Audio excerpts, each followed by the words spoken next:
বাংলা চলচ্চিত্র থেকে ধারাবাহিকের জগতে অতি পরিচিত মুখ অভিনেত্রী এষা ভট্টাচার্য।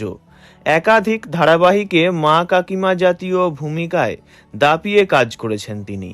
কিন্তু দীর্ঘ কয়েক বছর ধরেই ভালো নেই অভিনেত্রী। মারণ রোগ ক্যান্সার যেন তাঁর পিছুই ছাড়ছে না। প্রথমবার 2018 নাগাদ স্তন ক্যান্সার ধরা পড়েছিল তাঁর। দীর্ঘ চিকিৎসা, কেমোথেরাপি, রেডিওথেরাপি এবং অপারেশনের পর তিনি ভালো হয়ে উঠেছিলেন। সেই লড়াইয়ে তাঁর পাশে ছিলেন স্বামী দীপঙ্কর ভট্টাচার্য ও মেয়ে প্রেরণা ভট্টাচার্য। তবে জানা যাচ্ছে আবারও ফিরে এসেছে মারণ রোগ ক্যান্সার।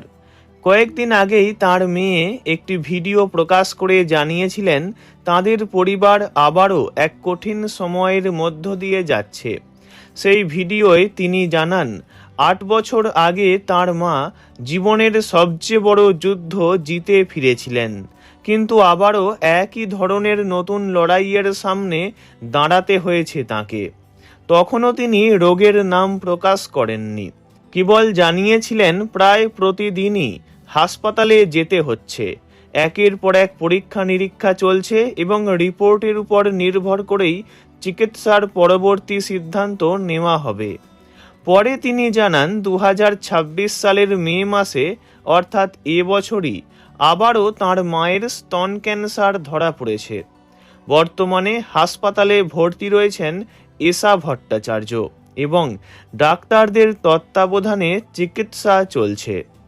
ভিডিওতে হাসপাতালের কিছু মুহূর্ত এবং মায়ের ছবিও তুলে ধরেন তিনি।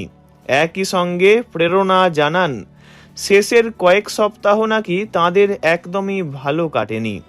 প্রথমত কেমোথেরাপি নেওয়ার জন্য হাসপাতালে ভর্তি হতে হয়েছিল তার মাকে। যেহেতু দুবার কেমো নেওয়ার পর ডান হাতের শিরা অকেজো হয়ে যায়, তাই বুকে কেমো পোর্ট বসাতে হয়।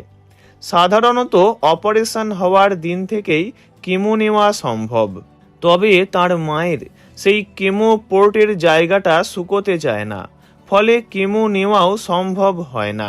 উল্টে আরও বেশি ওষুধ খেতে হয় সেই জায়গাটা শুকানোর জন্য। এদিকে দেরি হয়ে যাওয়ায় বাঁ হাতের উপর দিয়ে একটি চ্যানেল করে কেমো দেওয়া আরম্ভ করা হয়, কিন্তু মাঝপথেই তার মায়ের শরীরের অবনতি হতে থাকায় বন্ধ করে দিতে হয়। শ্বেত রক্তকণিকা ও অনুচক্রিকা সব হাজারেরও নিচে নামতে আরম্ভ করে দ্রুত গতিতে। রক্ত দিয়ে, ওষুধ, ইঞ্জেকশন দিয়েও কিছুতেই তাকে ঠিক করা যায় না। অবশেষে কেমো পোর্টটিও খুলে নেওয়া হয়। কুঁচকিতে চ্যানেল করে কেমো দেওয়ার ব্যবস্থা করা হয়, কিন্তু ততক্ষণে শারীরিক অবনতি এমন পর্যায়ে পৌঁছেছিল যে রাতারাতি আইসিইউতে ভর্তি করাতে হয়। 2 দিন বাদে যখন তার মাকে আইসিইউ থেকে বের করা হয়, অভিনেত্রী জানান তখন সারা গায়ে ভয়ঙ্কর রকম র্যাশ বেরোতে থাকে। সেই সঙ্গে জ্বর এবং শারীরিক যন্ত্রণা তো আছেই। আগেরবার 6টা কেমো নেওয়ার পর তার মায়ের চুল পড়তে আরম্ভ হয়েছিল, কিন্তু এবার একটাও না নিয়ে চুল পড়তে আরম্ভ হয়েছে। তবে এই মুহূর্তে এর থেকে বেশি কিছু জানাননি তিনি। এই কঠিন সময়েও এষা ভট্টাচার্যের পাশে শক্ত হয়ে দাঁড়িয়ে রয়েছেন তাঁর পরিবার।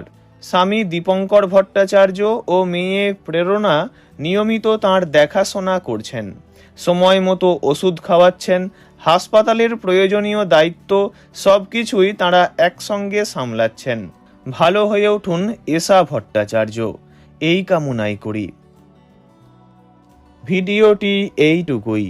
বিনোদন জগতের সব রকম খবরাখবর জানতে চ্যানেলটি অবশ্যই সাবস্ক্রাইব করবেন। ধন্যবাদ।